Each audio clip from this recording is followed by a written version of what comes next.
You ever pour your entire life into something money, time, sweat, and then here? You have no right to be here. Because that's what hit me like a slap the second I stepped out of my truck. 4 hours of back roads, a folder of receipts, the deed, a ring of keys that had cost me $180,000, everything I owned, right there in the palm of my hand, and police tape stretched across my new driveway. I wish I was making this up. There she was, a woman with perfect hair and a badge of authority, fake as $3 bills, standing with a cop whose uniform looked like it had seen better days. You cannot set foot in your own home, she told me. If you believe owning a house means you're protected, God, stick around because I promise this story's got teeth. 3 days before, I was alone in my brand new old Victorian mansion, the Whitmore House, running my tape across century-old oak floors that had survived more Colorado winters than most people have birthdays. 38 years old, 15 years a carpenter, and finally, my name on a deed I'd tracked through 2 years of county tax lists. The place had been abandoned since the 20s. When that auction gavel dropped, $180,000 cash, I filed for historical preservation. County stamped me in provisional, but it was good enough to get started. All legal, all above board, or so I thought. The next thing I knew, I was looking through dusty glass at a black SUV pulling up to my iron gate. 2 people got out. The first, a woman in her 50s with the kind of outfit that screams boardroom, not farmhouse. The other, a man in uniform, arms crossed, radio silent. She didn't even introduce herself before shoving papers in my face. You have 24 hours to pay $15,000 in HOA fees, or we'll have to demolish this structure for safety reasons. It didn't even register at first. HOA fees? Demolish? I stared at the letter P.O. Box return address. No notary. No legal stamp. She wasn't even looking at me. She was eyeing the carved corners and copper gutters I'd just restored, like she was already making plans. And the cop Mullins, his badge never said a word. Just keyed his radio for show. Not a whisper came back. His badge had no number. His uniform looked off. I'm a carpenter. I noticed details. This whole thing was off by a mile. I told her, calm as I could, that I'd bought this property legally, deed registered, historical status filed. There was no HOA listed in any public record. She just smiled, cold as a mountain creek. The Summit Ridge Homeowners Association manages all properties in this region.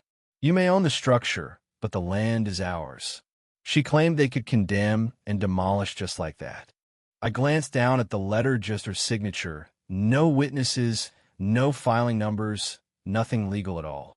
And no HOA in Colorado can bulldoze a home without court orders and engineering reports. This was theater, plain and simple. Extortion, but dressed up in paperwork. I played along. I'll review with my attorney. She gave me 24 hours, but it was clear this wasn't about safety.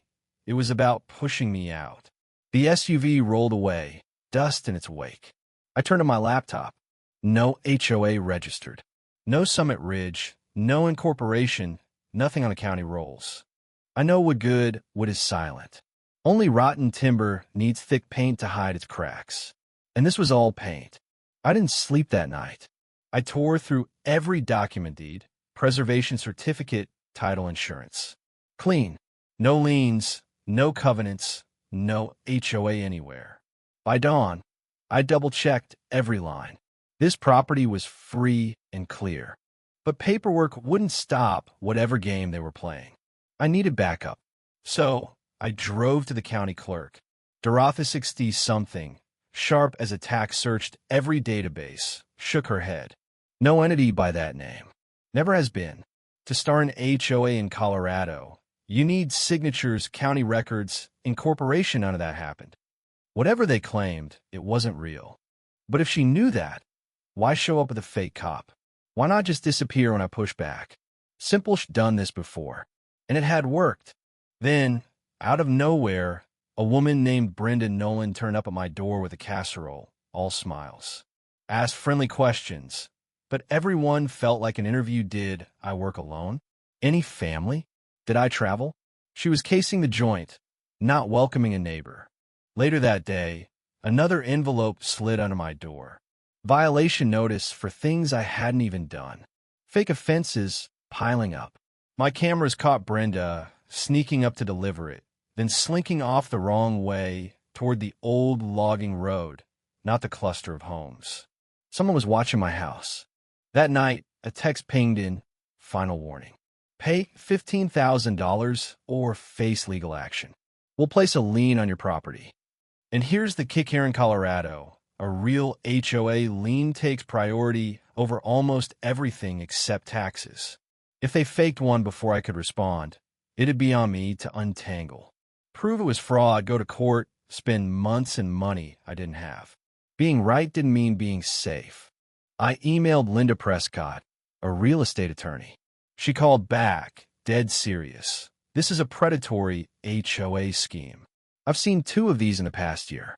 Organized groups target isolated owners, fake violations, force quick sales. They buy at a fraction, flip for triple. You're not their first. You won't be their last. Linda had files on 5 other cases. Elderly couples losing cabins, widows losing farms, every time the same playbook. The fake HOA vanishes after closing. The cop, the assessor, all the same crew, just shuffling names. She showed me maps. Every target was a distressed property in a rural spot with nobody to fight back. The more she showed me, the colder I felt. I was chosen. No mistake. No accident. They picked me because I was alone, new, cash buyer, no bank watching over the title. So I started documenting everything: security footage, papers, calls. The next time I saw a white van and 2 guys photographing my house, I asked them straight out. We're Ridgeline Property Assessments, here for the HOA to evaluate for demolition. The same P.O. box. The same circle of fraud. The next day, I called Patricia, pretending to break. I just need more time. She softened up, offered me an extension. She thought she had me. But I used those days to dig deeper, find connections, share footage with Linda and the sheriff. Brenda was caught on camera 4 times snooping around, sometimes with Patricia, exchanging envelopes. I brought it all to the sheriff. His face tightened. That's not a real badge. We've seen these schemes before. He promised to run names, but warned me, these aren't amateurs. Watch your back. The P.O. box, same address for 3 shell companies. Every violation, every assessment, all feeding into the same criminal pipeline. I called June Patterson, one of the earlier victims. She broke down. They drowned us in paperwork. Nobody helped us. By the time we understood, it was over. Then, the county inspector showed up, real badge, real authority, responding to a complaint Patricia had filed through official channels. Now, the fraud had wormed its way into the legitimate system. When the inspector found structural cracks, the same ones I'd caught Brenda creating on camera, I stopped him, showed the footage, handed over all the proof. Suddenly, Patricia wasn't in charge anymore. The inspection was suspended. For the first time, she looked genuinely rattled. But it wasn't over. I got a call that night restraining order, real judge, served at sunrise. 2 deputies blocked my entrance. My house, and I was the criminal. The system had been rigged by people with friends in high places like the judge, who just happened to have business ties with Patricia's family. But what they didn't count on was me not giving up. I stayed defeated, just like the sheriff said, while he and the feds built their case. More victims came forward.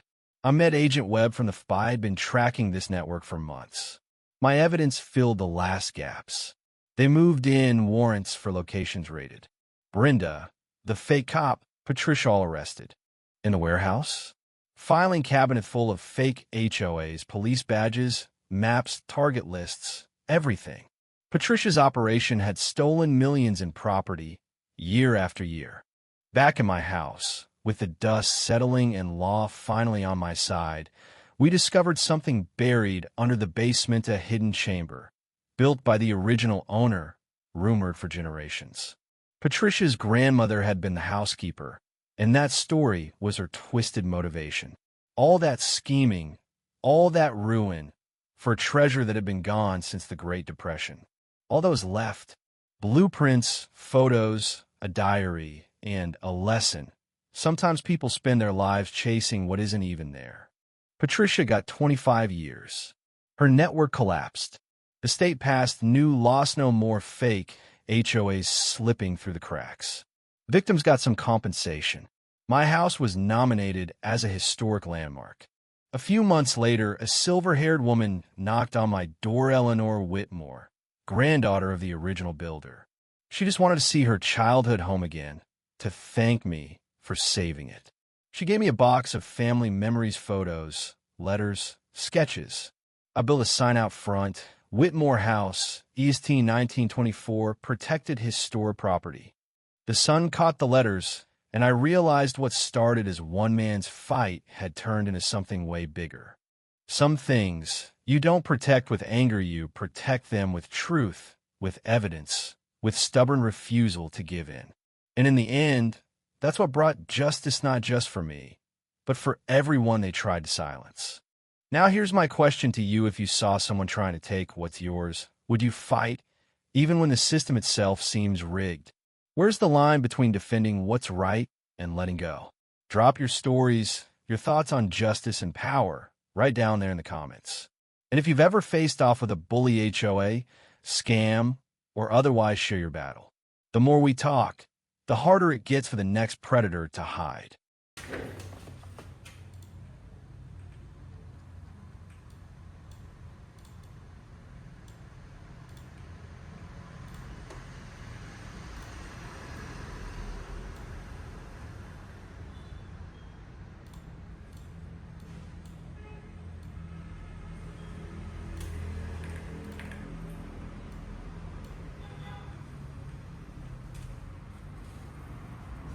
Cảm ơn tất cả các bạn đã xem video.